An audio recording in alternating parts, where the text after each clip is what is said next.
Hello, my name is Bree. A lot has happened to me in the past couple of months, and I thought, what better way to vent than to write? To start off, I'd like to introduce my husband, Zach. He's the love of my life and my rock.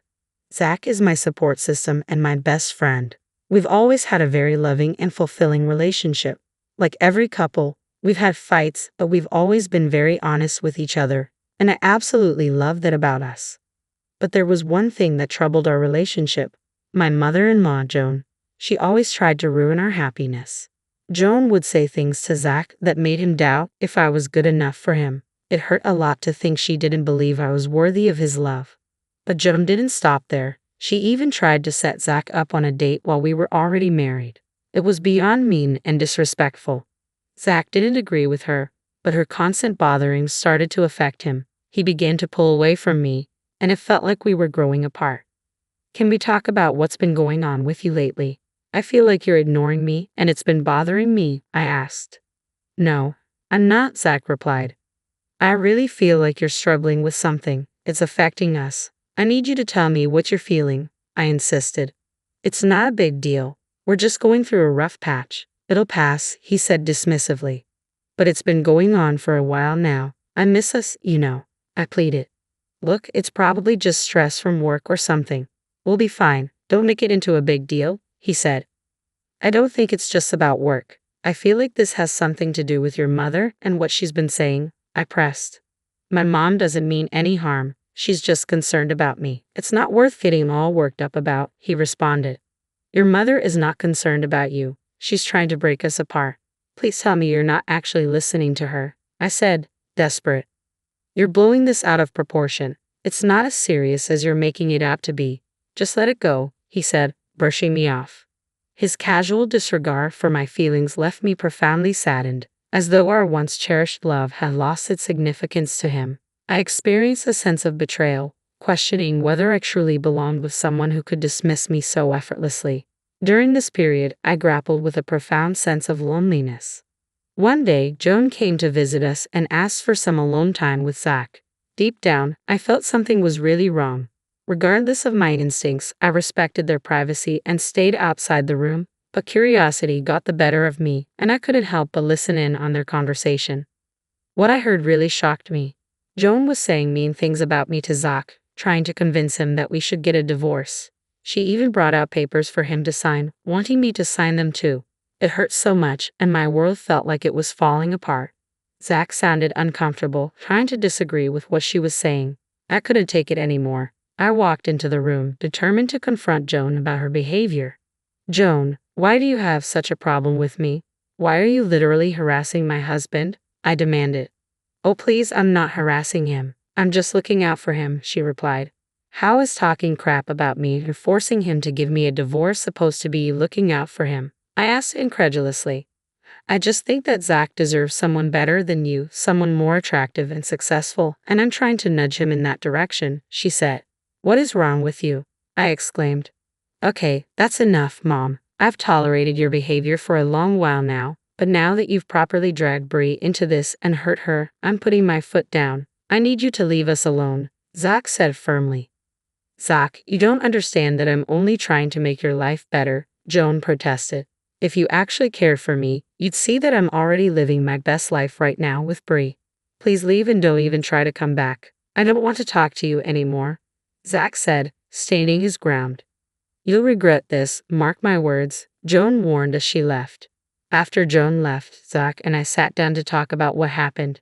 Babe, I'm so sorry for everything. I want you to know that I never once considered anything my mother said. It's just she's the woman who raised me and I couldn't bring myself to get angry at her, Zach explained. It hurt me, babe. It hurt that you didn't open up to me about anything. Do you know how much pain I've endured? I asked, tears in my eyes. I know, and I really regret that. I thought I could handle it on my own, but the moment she involved you, I couldn't bear it anymore. I should have stood up for you sooner, Zach admitted. You know what hurts even more? That it took so much for you to stand up for me. It feels like I'm not enough, like I'm not worth fighting for, I said, my voice breaking. That's not true at all. You're the best thing that has ever happened to me, and I'm so sorry I made you feel like you aren't. I'll be better, I promise. I'll always stand up for you, no matter what the circumstances are. You deserve nothing less, Zach vowed. It took time, but eventually, I found it in my heart to forgive him and begin healing. Healing wasn't easy. Joan really hurt me, but with love, patience, and open communication, we rebuilt our relationship stronger than ever. We learned to trust and support each other no matter what. We grew closer, cherishing the love and happiness we share. 3 years had passed, and we had completely lost contact with Joan. She never reached out to us. And honestly, we didn't make any effort to check in with her either. Life moved on, and we focused on making our lives happier with each other. Recently, all my hard work paid off when I received a tremendous promotion at work. It was a moment of pride and joy for both Zach and me. Along with the promotion came incredible benefits and a significant increase in my salary. We celebrated this huge accomplishment, feeling grateful for the success that had come our way. Zach couldn't contain his happiness and admiration for me. He took to social media to express his appreciation, posting a heartfelt message about my achievements. Little did we know that Joan would come across that post and decide to contact Zach. When Joan called, Zach answered, but his tone was cold and distant. "What do you want?" Zach asked. "Zach, I want to apologize for everything I've done. I've been going to therapy, and it made me realize how hurtful and toxic my behavior has been. I truly am sorry," Joan said. "I'm glad you understand the mistakes you've made," Zach replied. "Thank you, Zach. I hope you'll be able to forgive me," Joan said. "It'll be a long time before that happens. You'll have to work very hard to prove to me and Bree that you've actually changed," Zach responded. "Of course, I'll do anything. I just want to have you back in my life," Joan pleaded. "How about I show you how much I've changed this week?" Joan asked. "What do you mean?" Zach inquired. "I have a reunion with some old friends in our town, so I was wondering, would it be possible for me to stay with you for a couple of days? Please, I promise I've changed, and I want to earn your forgiveness as fast as I can because I miss you, my dear," Joan said. "Fine, but just for a couple of days," Zach agreed. "Thank you. I can't wait to see you again. You won't regret letting me stay with you, I promise," Joan said. Zach ultimately agreed because he still loved his mother and believed that she had changed. He felt a sense of relief knowing that she was doing better. When Zach told me about the situation later that day, I couldn't help but be visibly upset. "Why would you even invite her after all the pain she has caused? She literally tried to force you to divorce me," I exclaimed. I know, but I heard the sincerity in her voice. It's been a long time since that incident. I genuinely believe she has changed and wants to make things right. I want to give her a chance and see if we can rebuild our relationship," Zach explained. "It's hard for me to let go of my anger. I'm scared that she might hurt us again. I need you to understand that if Joan tries anything, I won't hesitate to leave immediately," I said, my voice trembling. "Yeah, but don't worry. I promise to keep a close eye on my mother. If she crosses any boundaries or causes any harm, I will stand up for you. You're my priority, and I won't let her hurt you again," Zach reassured me. "All right, I trust you, and I hope you're right about Joan's transformation. Let's hope this reunion brings positive change for all of our sakes," I said, feeling a mix of hope and anxiety. The next few days, I was an anxious mess as I waited for Joan to arrive. When the day finally arrived, Joan greeted us with warm hugs and genuine smiles. She sincerely apologized for her past behavior, expressing her desire to make things right. I was surprised by Joan's new attitude. In the past, she would have found a way to belittle my promotion, but this time she surprised me by appreciating my hard work. It felt good to be acknowledged and appreciated by her. As the next 2 days passed, there were no incidents or conflicts. Joan seemed to genuinely enjoy our company and made an effort to get to know me better. We engaged in pleasant conversations, laughed together, and shared stories. It was a side of Joan I hadn't seen before, and it gave me hope that perhaps our relationship could be rebuilt. One night, Zach and I talked about Joan's change of heart. "I'm sorry for getting upset when you told your mom that she could stay with us. I know it wasn't an easy choice, and I can see why you wanted to give her a chance," I said. "You don't need to say sorry, babe. I know she hurt us before, and I get why you were worried. It's normal to be skeptical after what we've been through," Zach replied. I have to say that I'm really surprised that Joan actually said sorry and went to therapy. I didn't expect her to change, I admitted. "I hope this is a chance for us to have a better relationship with her," Zach said. "I agree. It's nice to have my mother back. Plus, I've always wanted you and my mom to get along." We've been through a lot, and if there's a chance to make things better, I want to try, Zach said. I'm hopeful but cautious. I'm not gonna lie, it's a big step for both of us, but I want to support you and have a healthier relationship with your mom. Just promise me you'll watch for any problems and support me if things go wrong, I said. Of course, babe. You'll always be my #1 priority. I'll be careful and make sure we both feel okay. We'll take it slow and see how things go, Zach promised.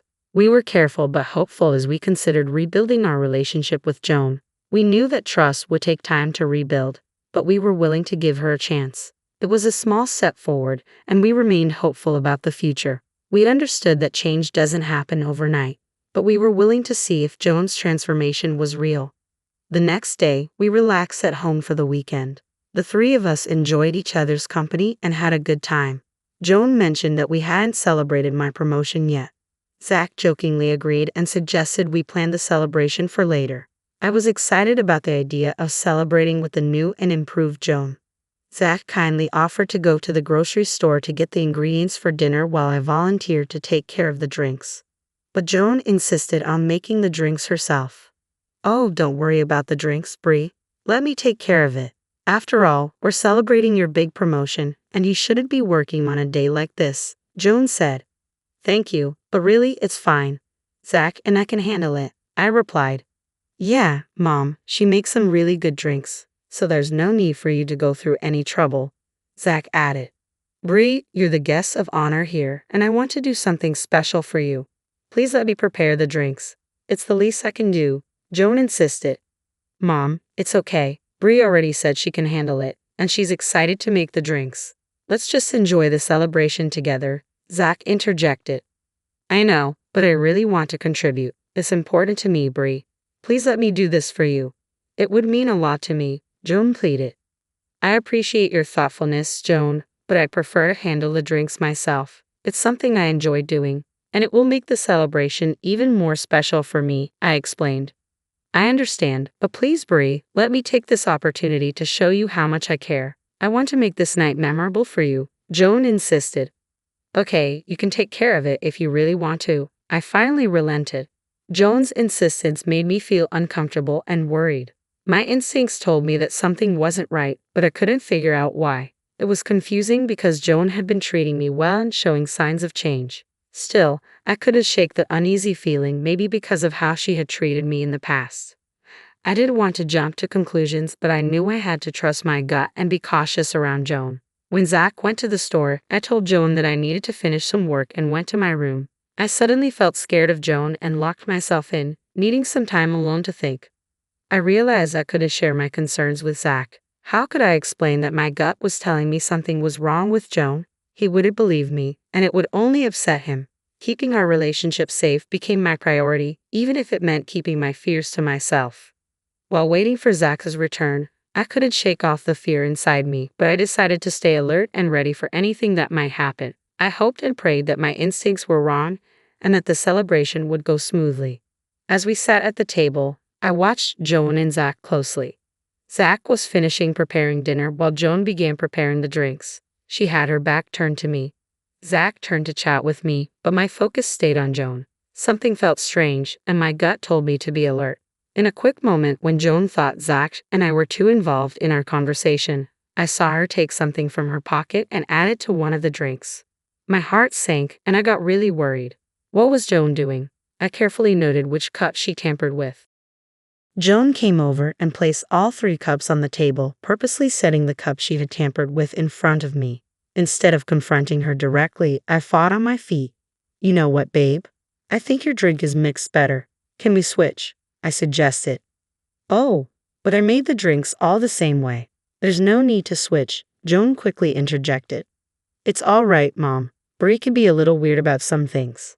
Let her have the drink she wants, Zach said. Thanks, babe. I just have this thing about how the drink looks, you know? I added. Are you sure, dear? I made this one especially for you, Joan insisted. It's all right. I just have a preference. I really appreciate your effort, though, I said. Mom, it's fine. Brie knows what she likes. Let's just enjoy the celebration and have a good time, Zach added. Well, if you're sure, Joan reluctantly agreed. Positive, I confirmed. I couldn't help but smirk, knowing that Joan's plan had failed. But things got tense as Joan started trembling and sweating a lot. She realized she couldn't serve me the drink she had tampered with. When Zach returned with the food, ready to take a sip, Joan's desperation reached a peak, and she knocked the cup out of his hands, shocking him. "What the hell? Why'd you do that?" Zach exclaimed. "Tell him what you did with that drink," I demanded. "Oh, I thought I saw a bug in his drink. That's all," Joan stammered. "Don't even try to lie, Joan. I saw you slip something into the drink that was meant for me," I said firmly. "Is that true, Mom? Did you really do that?" Zach asked, his voice filled with disbelief. "Zach, I just want you to have a better life. Why can't you see that?" Joan cried. "Hasn't my success been enough for you? You've always complained that I'm not successful enough," I said, my voice shaking with emotion. "Well, being successful doesn't mean you're pretty or have a better personality," Joan retorted. "That's enough. What you're really searching for is a spineless woman who you can use to control me," Zach said, his voice filled with anger. "No, that's not true. I just want anyone but her for you," Joan insisted. "I don't want anyone else. I'm glad I have Bree by my side. Get out of my house. Get out of my life. I'm never giving you another chance," Zach declared. "Zach, don't do this to me," Joan pleaded. "I can't believe you. You're pathetic. Get out of my sight," Zach said, his voice cold. Joan quietly packed her things and left. It felt like a heavy burden had been lifted. Zach looked at me with sadness and apologized for everything that had happened. I could tell he truly regretted ever giving his mom a chance. I told him he had no need to apologize. He was not wrong for believing that his mother had changed, especially because I myself believed in that change. We learned the importance of setting boundaries and standing up for what we believed in. Our love grew stronger, supported by respect and commitment. We no longer let Joan's toxic influence define us. Instead, we focused on nurturing our relationship and creating a life filled with happiness, trust, and genuine connection. Our journey showed us the power of love and forgiveness. We learned to choose our own path, free from toxic people. Together, we embrace a brighter future, grateful for the lessons we learned and the unbreakable bond we shared. So, if there's one thing I want to share through this story, it is to always trust your instincts, cherish those who stand by your side, and never be afraid to cut ties with toxic people, even if they are family.